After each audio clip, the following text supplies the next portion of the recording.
우리 둘째 마당에 4장 진행하고 있습니다. 우리 캘크라고 하는 붕어빵 틀, 즉 클래스라고 하는 걸 하나 만들었고 그 안에 변수 상자와 함수 상자 하나를 넣었고요. 그 붕어빵 틀에서 붕어빵을 만들어내는 방법을 같이 봤고 그 안에 들어있는 변수 상자를 접근하는 방법을 같이 한번 봤습니다. 한번 정리를 해보면 정리를 이렇게 할 수가 있겠죠.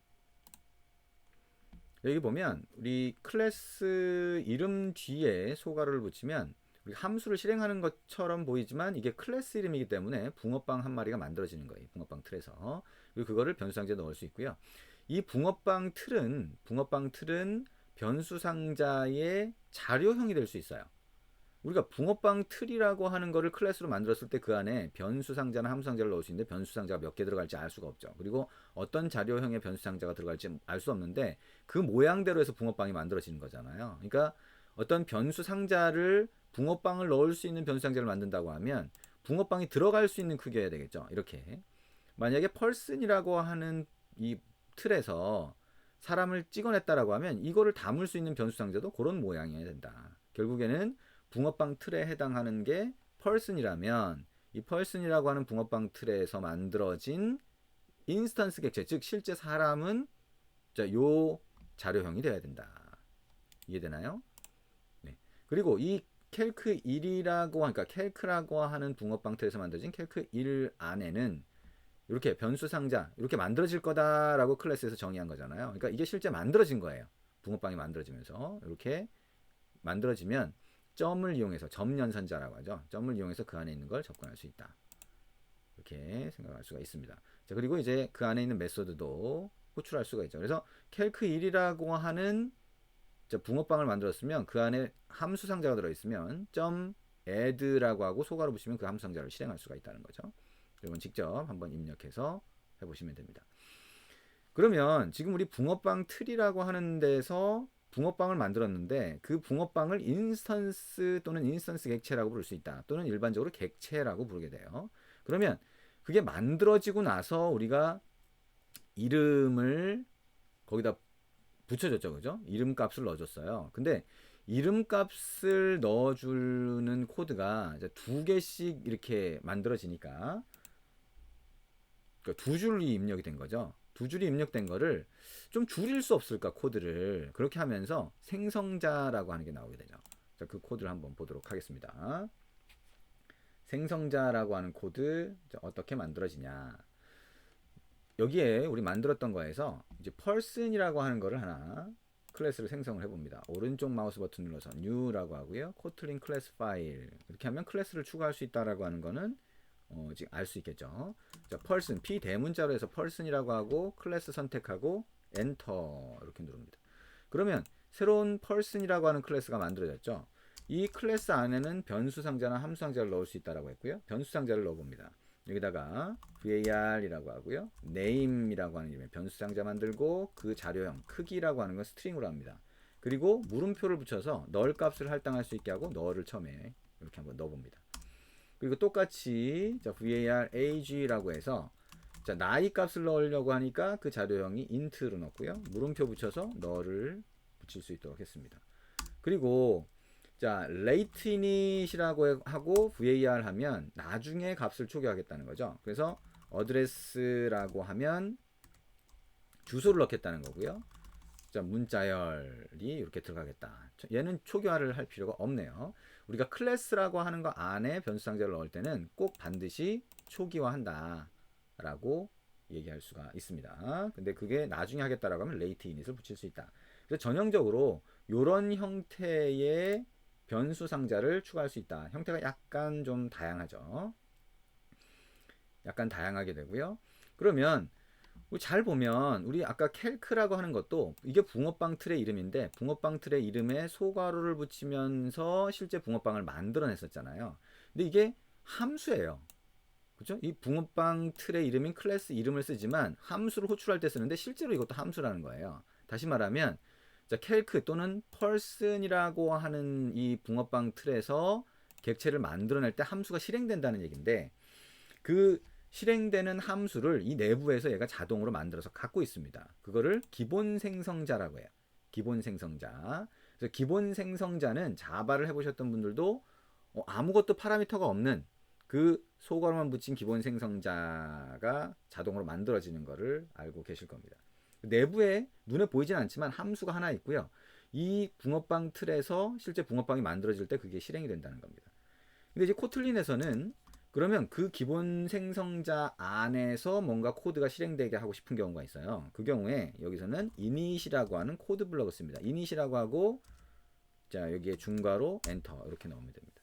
중괄호 안에 들어있는 거를 이제 코드 블럭이라고 부를 수 있고요. 그러면 여기다가 println 해가지고 자 생성자가 호출됨 또는 생성자 호출됨 어떻게 출력을 해도 상관없습니다. 그러면 로그 캣이라고 하는 콘솔 창에 생성자 호출됨이라고 하는 글자가 출력이 되겠죠.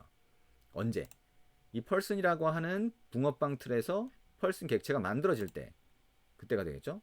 그럼 여기 버튼 눌렀을 때 여기서 한번 해볼게요. 그러면 var person 1이라고 하고 person 소괄호 하면 이때 자 내부에서 기본 생성자라고 하는 게 자동으로 호출된다는 겁니다. 그리고 기본 생성자가 호출되는 그 시점에 여러분이 init 코드 블럭 안에 넣은 요걸 이제 중괄호 안에 있는 걸 코드 블럭이라고 부를 수 있고요. init 코드 블럭 안에 넣은 이 코드를 실행시켜 줍니다. 자동으로. 그러면 요게 실행돼 버리는 거죠. 요 시점에 그래서 person 1이라고 하는 게 객체가 만들어지면서 실행이 된다. 그러면 한번 실행을 해 볼게요. 자, 앱을 실행을 하고요. 로그캣을 창을 열고 자, 어떻게 출력이 되는지를 한번 보도록 합니다. 자, 여기다가 뭐 아무 글자나 일단 넣어볼게요. A라고 넣고 확인을 누르면 계산기 객체 만들어짐이라고 하는 건 나오고요. 여기 보면 자, 생성자 호출됨이라고 출력된 거를 볼 수가 있습니다. 그래서 이 부분에서 이 person 안에 정의한 요 init 코드 블럭이 실행된다라고 하는 거 알 수가 있겠죠. 그러면 이 기본 생성자 함수라고 하는 게 자동으로 만들어져 있다고 했는데 그러면 이 person이라고 하는 붕어빵 틀에서 실제 붕어빵을 만들어낼 때 이름을 먼저 할당하고 싶은 경우가 있을 수 있어요. 다시 말하면 우리 그 여기 계산기 같은 경우에는 계산기를 붕어빵 틀에서 실제 계산기를 만들어낸 거죠. 붕어빵을 만들어내고 그 다음에 변수에다가 값을 넣는데 그 안에 있는 변수에다가 그게 아니라 여기 person이라고 하는 거를 만들 때 여기에 name이라고 하는 이름을 그대로 전달하고 싶은 거예요. 이름, 사람의 이름을 이렇게 전달하고 싶은 거죠. 이런 경우에는 어떻게 하냐? 기존에 자바라고 하는 걸 써봤으면 생성자 함수에 생성자 함수를 하나 추가를 하고 거기에 자 파라미터를 추가를 하는 방법을 알 겁니다. 처음 이 그런 것들을 모른다라고 하더라도 우리가 기본 생성자라고 하는 게 지금 내부에 만들어져 있다 그랬잖아요. 만들어져 있는데 그 기본 생성자라고 하는 거 눈에 보이진 않지만 그거에 파라미터를 전달하는 방법이 있는데 그것도 함수니까요. 파라미터를 전달하는 방법인데 이거는 기존의 자바하고 약간 다릅니다. 그리고 이제 처음 이 언어를 접한다고 하면 기본 생성자에 전달하는 방법은 클래스의 이름 뒤에 소괄호를 붙여요. 꼭 함수처럼. 자, 함수를 정의할 때처럼 소괄호를 붙이고요. 여기에다가 자, 여기에 추가를 합니다. 자, 예를 들면 자, var이라고 하고요. name이라고 하고요. 땡땡 string 이렇게 추가를 하고 물음표 이렇게 추가할 수가 있습니다. 근데 여기 보면 name이라고 하는 게 이렇게 충돌이 나죠. 그러니까 여기에 이 우리가 소괄호 안에 이렇게 넣게 되면 우리가 꼭 함수 상자의 위쪽 구멍으로 전달되는 값의 모양처럼 보이잖아요. 그리고 이게 전달이 되면 이 안에서 클래스 안에서는 얘를 계속 쓸 수 있는 것처럼 모양도 그렇게 보여요. 그래서 실제로 여기 있는 name이라고 하는 속성하고 충돌이 나는 겁니다. 즉 이렇게 없애주면 여기에 정의한 기본 생성자에 전달되는 파라미터인데 이게 그대로 속성으로 추가가 돼요. 속성이라고 하는 거는 지금 변수 상자를 의미하는 겁니다. 여기서는 변수 상자를 의미하는 거고 그러면 아까 우리 name이라고 하는 거를 정의했듯이 똑같이 name이라고 하는 걸 정의한 것과 같고 동시에 person이라고 하는 붕어빵 틀에서 붕어빵을 만들 때 이름을 전달할 수 있습니다. 이쪽에 와보면 에러가 없어졌죠. 그죠? 에러가 없어졌어요. 그리고 name이라고 하는 게 그대로 만들어진 겁니다. 다시 말하면 자, show라고 하는 거를 우리가 다시 한번 호출하면서 자, 사람 객체 만들어짐이라고 하고 달러 표시하고 자, person 1점 name 이렇게 한번 해보면 우리가 이 이름이라고 하는 걸 이런 위에 계산기처럼 이렇게 저기 설정하지 않아도 이때 여기 person의 요걸 통해서 사람 이름이 전달된 거예요. 기본 생성자로. 그리고 이거 자체가 속성으로 추가되어 있기 때문에 이 클래스로부터 만든 person이라고 하는 붕어빵 안에서는 언제든 name이라고 하는 변수를 사용할 수 있는 겁니다. 이름은 이제 속성이라고 부르는 거고요. 자, 한번 실행을 해보도록 하겠습니다. 자, 실행을 해보면 자, 이렇게 돼 있고요. 자, A 일단 입력하고 확인 누르면 계산기 객체 만들어짐이라고 토스트 메시지가 보이고요. 그 다음에 사람 객체 만들어짐 이렇게 될 겁니다. 자, 사람 객체 이름이 A라고 들어갔잖아요. 그죠? 그러니까 이렇게 두 줄로 만들던 거를 한 줄로 만들 수 있다는 거예요. 그죠? 이름값을 설정하는 것까지 한 줄로 된다. 이게 생성자가 하는 역할이죠. 생성자 함수가 있다면 이렇게 두 줄로 할 필요 없이 한 줄만으로 처음에 붕어빵 틀에서 붕어빵을 만들어낼 때 이름이라든가 나이라든가 이런 것들을 한 번에 전달할 수 있다. 이게 생성자 함수의 가장 기본적인 역할이 됩니다. 이어서 할게요.